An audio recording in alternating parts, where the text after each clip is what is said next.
اگر تم اس کی بندگی کرتے ہو، اللہ کا شکر ادا کرو اگر تم اس کی بندگی کرتے ہو۔ بے شک اللہ نے تم پر مردار، خون اور سور کا گوشت اور وہ چیز جس پر اللہ کے سوا کسی اور نام کو پکارا گیا ہو حرام ہے۔ پس جو کوئی مجبوری ہو جائے وہ نافرمانی کرنے والا اور حد سے بڑھنے والا نہ ہو تو اس پر کچھ گناہ نہیں، بے شک اللہ بخشنے والا نہایت رحم والا ہے۔ یہ سورہ بقرہ کی 173 آیت ہے۔ اس میں بیان کیا گیا ہے کہ مردار، خون اور خنزیر کی حرمت، خنزیر سور کی حرمت اس کی ظاہری گندگی کی وجہ سے ہے، اور غیر اللہ کے نام پر ذبح کیے جانے والے جانور کی حرمت اس کی باطنی نجاست یعنی شرک کی وجہ سے ہے۔ اس آیت بہت ہی اچھی آیت ہے، میں اس کو ریپیٹ کر لیتا ہوں۔ بے شک اللہ نے تم پر مردار اور خون اور سور کا گوشت اور وہ چیز جس پر اللہ کے سوا کسی اور کا نام پکارا گیا ہو حرام کیا ہے۔ پس جو کوئی مجبور ہو جائے وہ نافرمانی کرنے والا اور حد سے بڑھنے والا نہ ہو تو اس پر کچھ گناہ نہیں، بے شک اللہ بخشنے والا نہایت رحم والا ہے۔ حلال اور ذبیحہ کے بارے میں یہاں پر سورہ بقرہ میں اللہ تعالیٰ نے احکام دیا ہے۔ بے شک جو لوگ ان چیزوں کو چھپاتے ہیں جو اللہ نے کتاب میں نازل کی ہے، اس کے بدلے حقیر سی قیمت لیتے ہیں، تو یہی وہ لوگ ہیں جو اپنے پیٹوں میں آگ نگلتے ہیں۔ قیامت کے روز اللہ ان سے بات بھی نہیں کرے گا اور نہ ان کو پاک کرے گا، اور ان کے لیے دردناک عذاب ہے۔ یہی وہ لوگ ہیں جنہوں نے ہدایت کے بدلے گمراہی خریدی اور بخشش کے بدلے عذاب، سو یہ لوگ دوزخ کے لیے کس قدر باہمت ہیں۔ یہ اس لیے اللہ ہی حق کے ساتھ کتاب اتاری تھی، بے شک جن لوگوں نے کتاب میں اختلاف کیا یقیناً وہ بڑی ضد میں پڑے ہوئے ہیں۔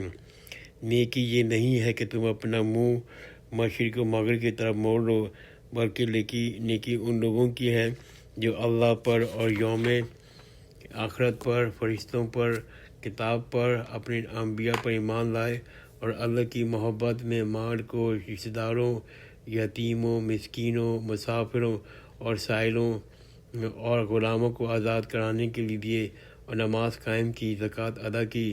جب کوئی عہد کریں تو اس کو پورا کریں، تنگ دستی اور تکلیف کے باوجود جنگ میں صبر کریں، یہی لوگ سچے اور یہی لوگ متقی پرہیزگار ہیں۔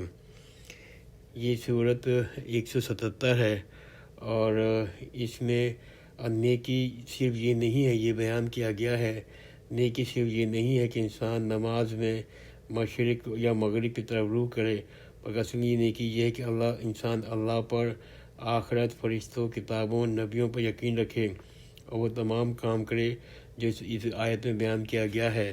میں یہ آیت کو دوبارہ پڑھ لیتا ہوں۔ یہ بہت ہی اچھے احکامات ہیں قرآن شریف کے اندر۔ نیکی یہ نہیں ہے کہ تم اپنے منہ مشرق یا مغرب کی طرف موڑ لیا کرو، بلکہ نیکی ان لوگوں کی ہے جو اللہ پر اور یوم آخرت پر، فرشتوں پر، کتاب پر اور تمام نبیوں پر ایمان لائے، اللہ کی محبت میں مال کو رشتہ داروں، یتیموں، مسکینوں اور مسافروں اور سائلوں کو اور غلاموں کو آزاد کرانے کے لیے دیں، اور نماز قائم کریں، زکوٰۃ ادا کریں، جب کوئی عہد کریں تو اس کو پورا کریں، تنگ دستی اور تکلیف کے وقت اور جنگ میں صبر کریں، یہی لوگ سچے ہیں، یہی لوگ پرہیزگار ہیں۔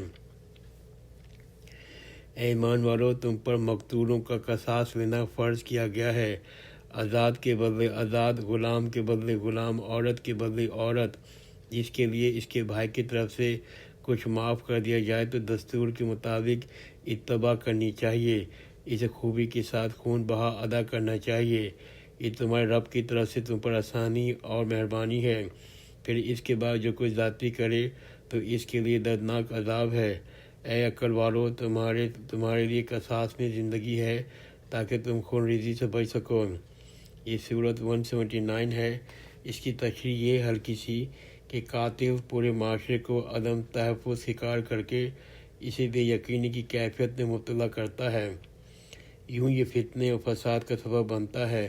اس کے برعکس قاتل کو سزا دینا معاشرے میں تحفظ کا احساس پیدا کرتا ہے جو زندگی کی علامت ہے۔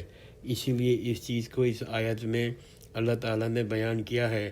میں یہ آیت دوبارہ دہرا دیتا ہوں، اس کا ترجمہ: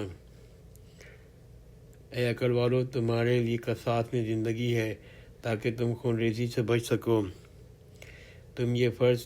تم پر یہ فرض کر دیا گیا ہے جب تم میں سے کسی کی موت قریب آئے، اگر وہ ترکے میں کچھ مال چھوڑے تو اس کو ماں باپ اور رشتہ داروں کے لیے دستور کے مطابق وصیت کرنی چاہیے۔ یہ پرہیزگاروں پر حق ہے۔ یہ آیت 180 ہے۔ اس کی میں تھوڑی سی وضاحت کر دوں۔ وصیت کا حکم وراثت کے احکام نازل ہونے سے پہلے کا ہے۔ تو یہ جو وصیت کا حکم ہے یہ وراثت کے احکام کے نازل ہونے سے پہلے کا ہے۔ وراثت کے احکام آ جانے کے بعد وصیت کرنا مستحب ضروری نہیں۔ میں یہ آیت دوبارہ پڑھ لیتا ہوں، اس کا ترجمہ: تم پر فرض کیا گیا ہے جب تم میں سے کسی کی موت قریب آئے، اگر وہ ترکے میں کچھ مال چھوڑے تو اس کو ماں باپ اور رشتہ داروں کے لیے دستور کے مطابق وصیت کرنی چاہیے۔ اور جیسے میں نے عرض کیا کہ وصیت کا حکم وراثت کا احکام نازل ہونے سے پہلے کے ہیں، اور وراثت کا احکام آ جانے کے بعد وصیت کرنا مستحب ضروری نہیں۔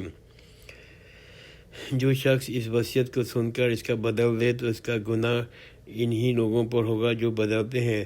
بے شک اللہ خوب سننے والا، جاننے والا ہے۔ پھر جس کی وصیت کرنے والی کی جانب سے طرفداری یا ناانصافی کا اندیشہ ہو تو وہ شخص اس میں صلح کرا دے تو اس پر کچھ گناہ نہیں، بے شک اللہ معاف کرنے والا مہربان ہے۔ یہ آیت 182 ہے۔ اس میں ابتدا میں یہ اجازت تھی کہ جن پر روزے فرض ہوئے اگر وہ چاہیں اس کے بدلے فدیہ ادا کر سکتے ہیں۔ بعد میں اس کے بعد والی آیت سے یہ حکم منسوخ ہو گیا۔ میں اپنا مطالعہ یہاں روکتا ہوں۔ انشاءاللہ آئندہ کی نشست میں ہم مزید مطالعہ 183 سے آیت سے شروع کریں گے۔ جزاک اللہ خیرین۔ خدا حافظ۔